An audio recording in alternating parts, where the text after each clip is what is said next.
It's about 6:45 on September 1st. Happy birthday, Dad, if you're watching this. And I'm at the Mosquito Flat Trailhead. We're planning to camp and hike into the Pioneer Basin today to do some fishing. I'm here with my buddy Roger. It's cold. The car says it's 38 degrees out, which shouldn't be a problem for me. I've got a bag that's rated down to 15. But you know, for early September camping, it's a little bit colder than I expected. I mean, we're at just about 10,000 feet now. I think it was 985 or something. And you know, tonight will probably be around 12. I don't know if this is going to be my last camp or backpacking trip of the season, but it should be a fun one. I've got some new gear this trip. Now, at the last trip, or the trip into the immigrant wilderness, I may have commented on the fact that my sleeping bag was deflating. And you know, at first it didn't, I was unsure whether it was deflating, but by the end of the trip it was very clear that that it was coming down. I took it home, put it in water, tried to find where the holes were, checked all the seams, everything looked fine, and I still couldn't find anything. Come to find out that with new sleeping pads like that, so that was the Thermarest Neo Air. What happens is that the condensation from your breath, if you don't use a pump or something to pump it up, causes the inside the inside film to delaminate, and it creates little micropores. So what was happening was the air was escaping through these micropores, and I guess these pores are so small that when I had them in water, it really wasn't really evident that there was a leak. So I went out and picked up this. This is the Big Agnes AXL Air. It's the non-insulated version, and it's very similar to the other pad, but it's about 3 ounces less. This says 9.6 ounces. I think on the web it said that it was actually 10.6, but we'll see. I've heard some sketchy things. About the durability. People saying that they got these and they were DOA. Hopefully that's not the case, because the last thing I want is to get up there and then have a sleeping pad that doesn't work. Other people said that they used it for 3 or 4 nights, and then they went flat. Other people have raved, so we'll see. I mean, I looked at the reviews for the pad that I was using, and people were saying similar things, saying I didn't have a problem with that pad. I used it for 3 or 4, I don't know how many years since it first came out. So getting all my stuff organized. Normally I'm all packed before I get to the trailhead, but this trip I just threw everything in my car. There's Roger. So this is what we got for food this trip. We've got lunch. We got 2 sandwiches for 2 days worth of lunch, 1 Pop-Tart for 1 day worth of lunch.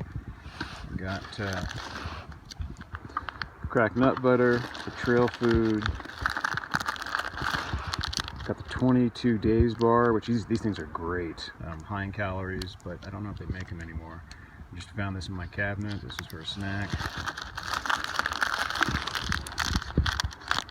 A couple of these RX bars, snacks. I actually forgot to pack dinner, so stopped by Rayleigh's yesterday and picked up a block of extra sharp cheddar cheese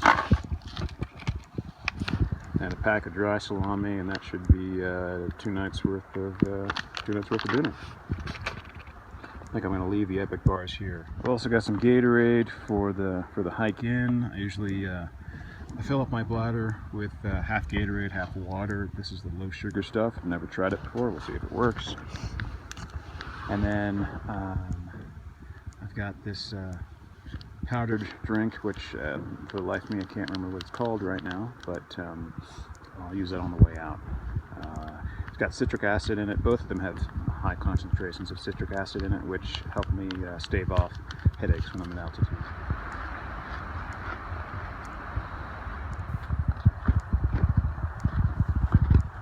This is Rock Creek. I guess you could call it Upper Rock Creek. We're on the trail going into the Little Lakes Valley.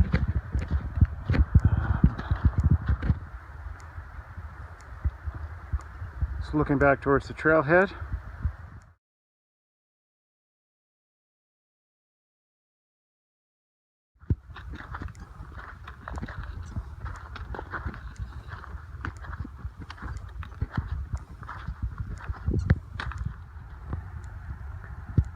We're getting our first view of the Little Lakes Valley here.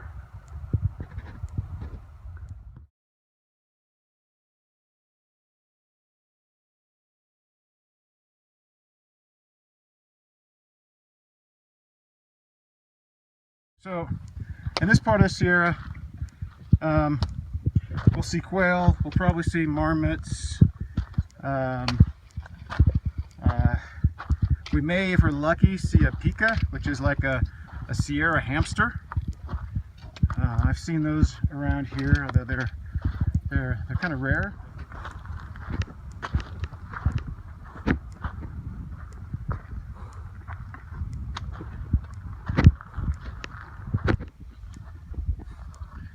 Trail switchbacks back and forth.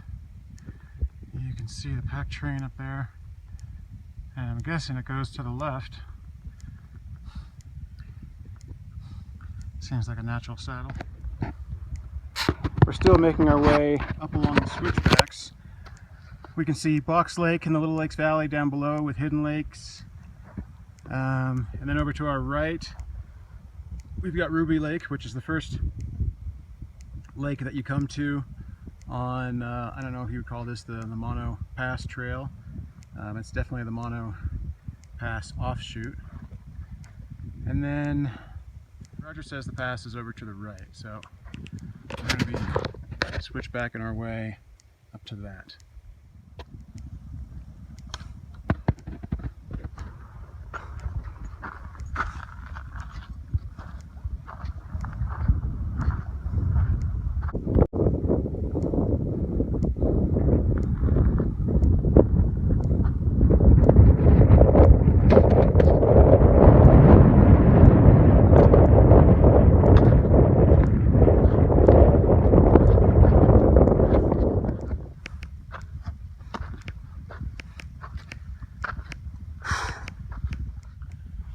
There's a marmot as we're coming over the pass.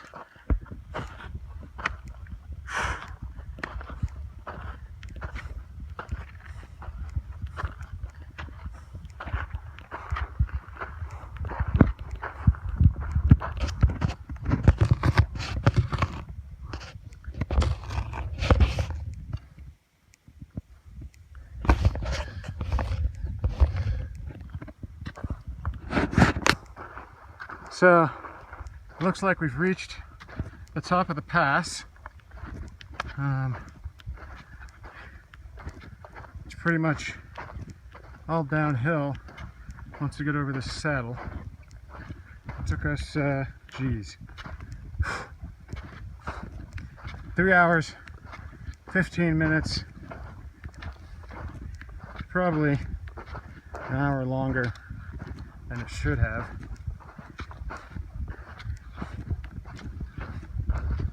But I'm really feeling it.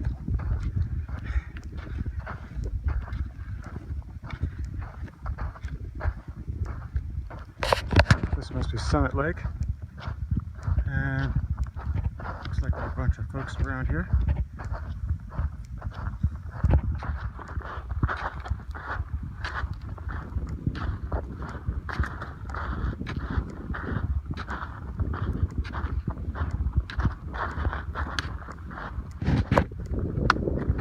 Into the Pioneer Basin.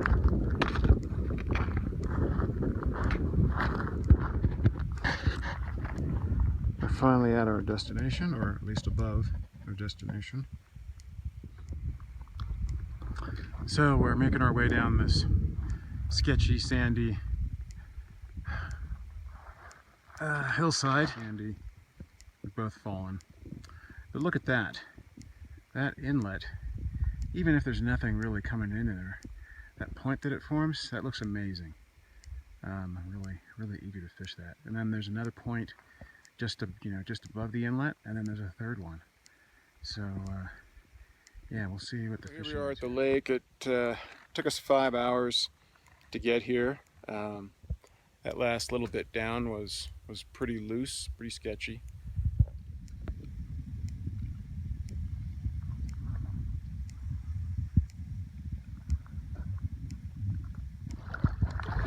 First fish of the trip.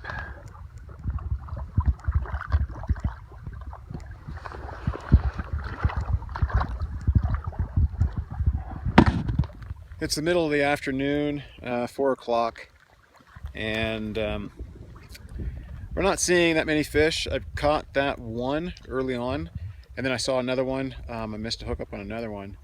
The wind's up. It's making it hard to spot fish, but even prospecting doesn't seem to be very successful. There's hoppers around. Maybe I'll throw a stimulator out there. It's about 5 o'clock, and we've still got some sun, but not on our campsite.